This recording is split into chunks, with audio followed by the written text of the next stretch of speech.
बिस्मिल्लाहिर्रहमानिर्रहीम। अस्सलाम वालेकुम। आज का हमारा lecture number 4 structure of sentence पे है। आइए देखते हैं कि सेंटेंस की सबसे इम्पोर्टेंट चीज़ क्या होती है।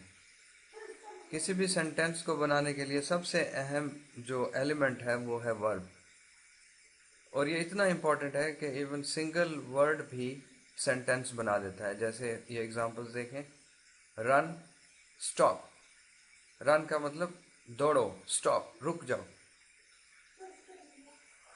इससे पहले कि हम इसके मज़ीद सेंटेंस के स्ट्रक्चर में इन हो, हम देखते हैं कि इसकी टाइप्स ऑफ सेंटेंस कितनी हैं। Normally there are 3 types of sentence. Number 1, statements that are also called declarative sentences. Number 2, questions. They have been renamed as interrogative sentences. Third one is commands, which is also called imperative type of sentences. लेकिन इसके अलावा कुछ linguists जो है एक और fourth type को भी इंक्लूड करते हैं, जिसको एक्सक्लेमेशंस कहते हैं या एक्सक्लेमेटरी सेंटेंसेस कहते हैं। हम अब इन चारों को डिफाइन करते हैं और फिर वर्ब्स और वर्बल ग्रुप्स को डिफाइन करेंगे। स्टेटमेंट्स नंबर 1 पे है। स्टेटमेंट कहते हैं किसी भी कही गई बात को जिसमें कोई शख्स किसी दूसरे को इन्फॉर्म करता है, इंफॉर्मेशन देता है या डिक्लेयर करता है। The function of a statement is largely to convey information. This sentence which you have just read, यानी ये जो अभी सेंटेंस पढ़ा है, कौन सा वाला? The function of a statement is largely to convey information, ये वाला। Is intended to do just that, इस सेंटेंस का भी यही मतलब है, ये खुद एक स्टेटमेंट है। It has created a meaningful link between statements and information. और ये जो स्टेटमेंट है ये मीनिंगफुल लिंक क्रिएट करता है स्टेटमेंट और इंफॉर्मेशन के दरमियान। Its purpose was either to tell you something you did not know or confirm something that was already known to you.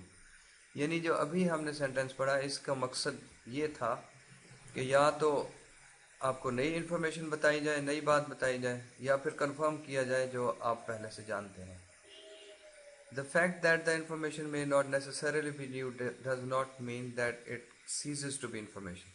ये इम्पॉर्टेंट बात है। ये हकीकत के इंफॉर्मेशन ज़रूरी नहीं कि वो न्यू हो। इसका मतलब ये नहीं होता कि वो इंफॉर्मेशन नहीं होगी। यानी अगर कोई बात पहले से आपको पता भी है और वो फिर आपको एक स्टेटमेंट की शक्ल में मिल जाए, तो इसका मतलब ये नहीं होगा कि वो स्टेटमेंट नहीं है, चाहे इंफॉर्मेशन पुरानी हो या नई। वो जो सेंटेंस होगा वो स्टेटमेंट ही कहलाएगा।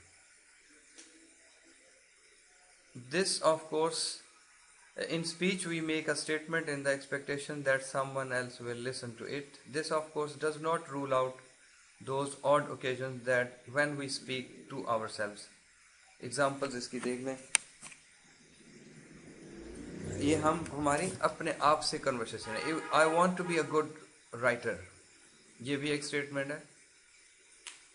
द बॉय वॉकड होम, लड़का घर पैदल चल कर गया, ये एक इंफॉर्मेशन है। आई लव हनी, ये एक स्टेटमेंट है। तो ये तीनों इंफॉर्मेशन भी दे रही हैं और किसी स्टेटमेंट का भी इजहार है। नेक्स्ट हम देखते हैं जी क्वेश्चंस, इंट्रोगेटिव फॉर्म्स।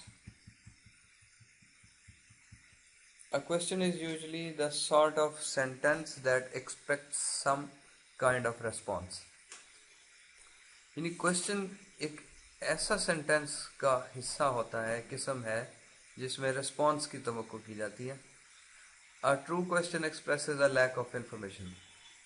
जो एक सही क्वेश्चन होता है उसमें अमूमी तौर पर लैक ऑफ या गैप ऑफ इंफॉर्मेशन होना ज़रूरी है। यानी आप जो क्वेश्चन कर रहे हैं वो आपके लिसनर को ना पता हो, आपको ना पता हो और लिसनर आपको बताए, तब आपका इल्म में इजाफा हो या उसके बारे में नॉलेज हो। And asks for that to be remediate. Many teachers' questions and a quite number that appear from time to time in our day-to-day conversation are not true questions in this respect. बहुत सारे असातिज़ा जो questions करते हैं और हमारी lives में जो अक्सर गुफ्तगू रोज़मर्रा की होती है उनमें सही सेंस में क्वेश्चन नहीं होता. यानी अक्सर हम या तो वो जो जानते होते हैं उसको कंफर्म करने के लिए एक स्टेटमेंट को क्वेश्चन में बदल देते हैं. मसला अमूमन हम क्या का लफ्ज़ नहीं अप्लाई करते. जैसे हम कहते हैं खाना खा लिया, टेकन फूड, और फिर क्वेश्चन मार्क उसको खुद से कंसिडर कर लिया जाता है. Often a teacher's question will mean something like, और टीचर का क्वेश्चन इस तरह से हो सकता है. ये एग्जांपल है, I know the answer to this, can you show me that you to do to, कि आप मुझे दिखा सकते हैं, बता सकते हैं कि आप भी ये जानते हैं. To be a true question there must be an information gap between the speaker and the listener. ये जी एक अहम note. What are you writing in your application? What are you writing in your application?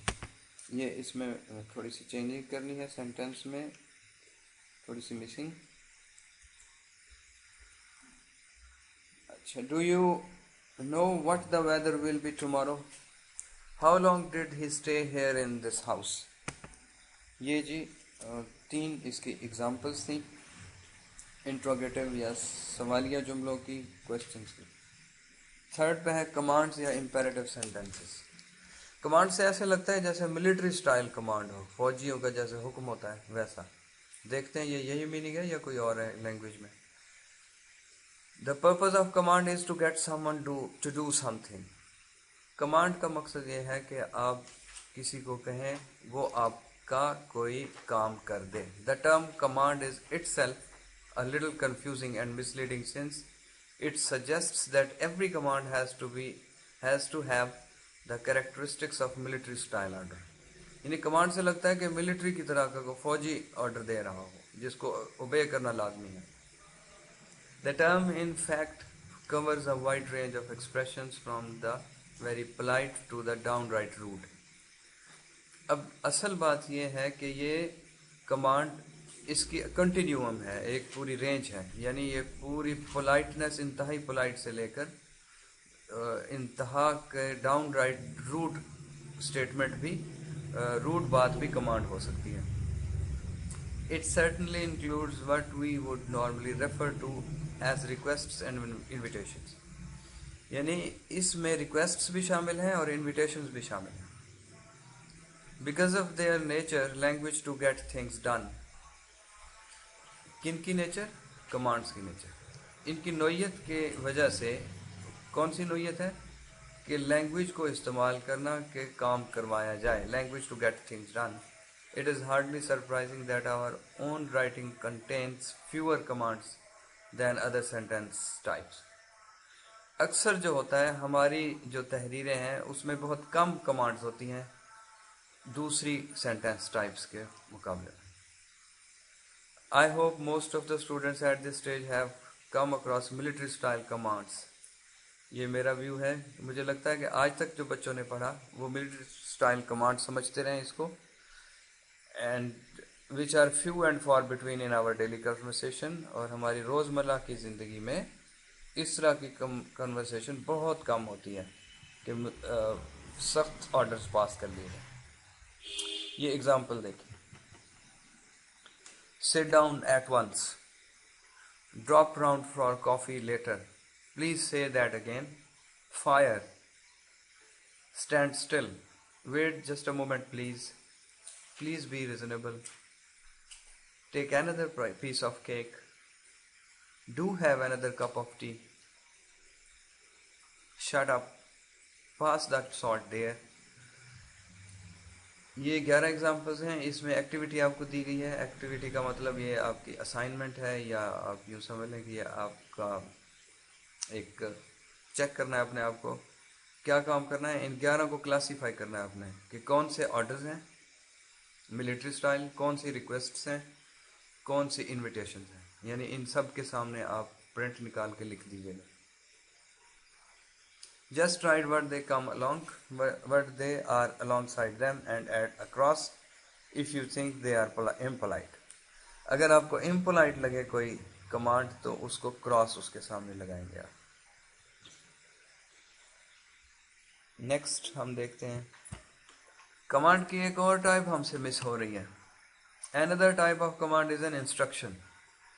आपने अक्सर girls recipes देखती हैं, तो recipe में जो रेसिपी बताने वाला शेफ होता है वो इंस्ट्रक्शंस देता है। We have already said that our commands such as those above for activity fall into this category.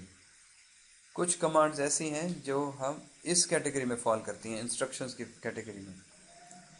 If you buy a new electrical gadget, यानी कोई भी आप बिजली का गैजेट आला कोई चीज़ ख़रीदें, you expect to get clear working instructions, तो उसमें वर्किंग इंस्ट्रक्शंस दी होती हैं।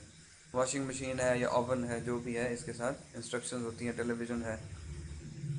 Although such instructions hardly ever include the adverb please, ऐसे इंस्ट्रक्शंस में वर्ड प्लीज़ का इजाफा नहीं होता। We certainly do not feel that they are impolite, लेकिन इसके बावजूद हमें पता होता है inwardly we know that they are not at all written to be impolite to the reader.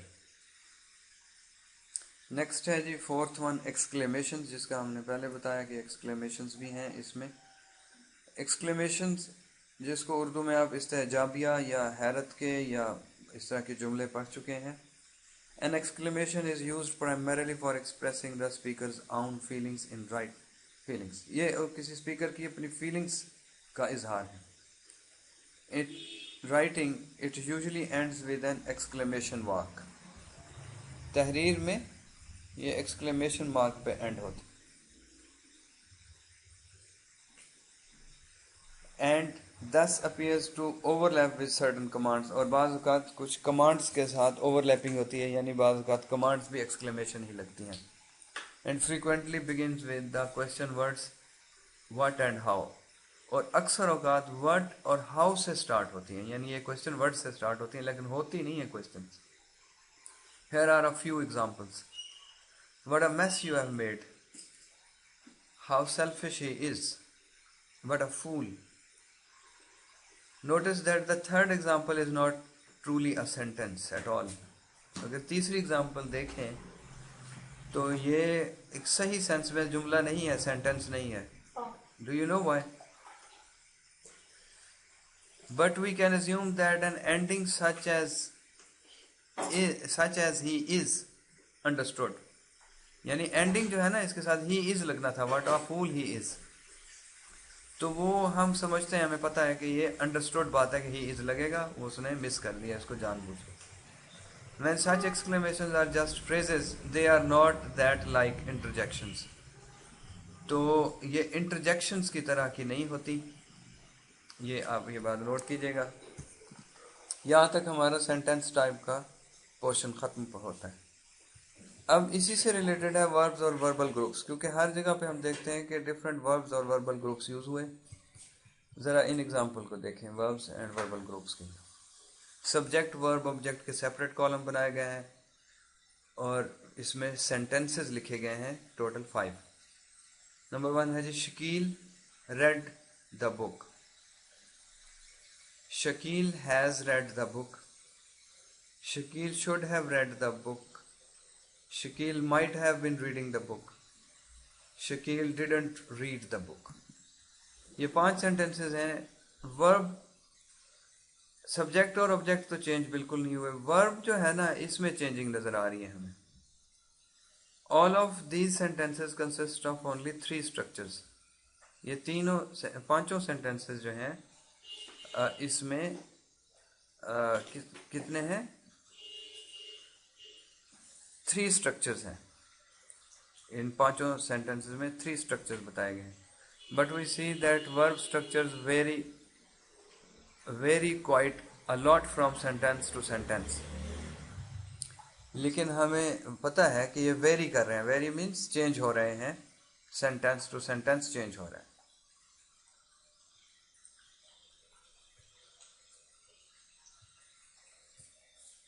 In one sentence, the verb structure consists of single verb, जैसा पहला sentence है Shakeel read the book, single verb है उसमें। In another, it consists of a chain of 4 verbs, और हमने चौथे number पर देखा, फोर्थ पे, कि 4 वर्ब्स यूज हुए, might, have, been, reading. Fourth verb, 4 verbs हैं। And in the final example it also include, ये पांचों सेंटेंस पढ़िएगा। इसके बाद है जी structural parts of a sentence.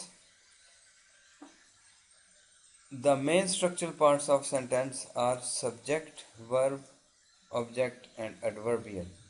और ये हमारा नेक्स्ट लेक्चर होगा, ये हम कल इस पर स्टडी करेंगे। इसका हमने आइडिया दिया आपको इस वक्त। ओके जी, थैंक यू वेरी मच, अल्लाह हाफिज़।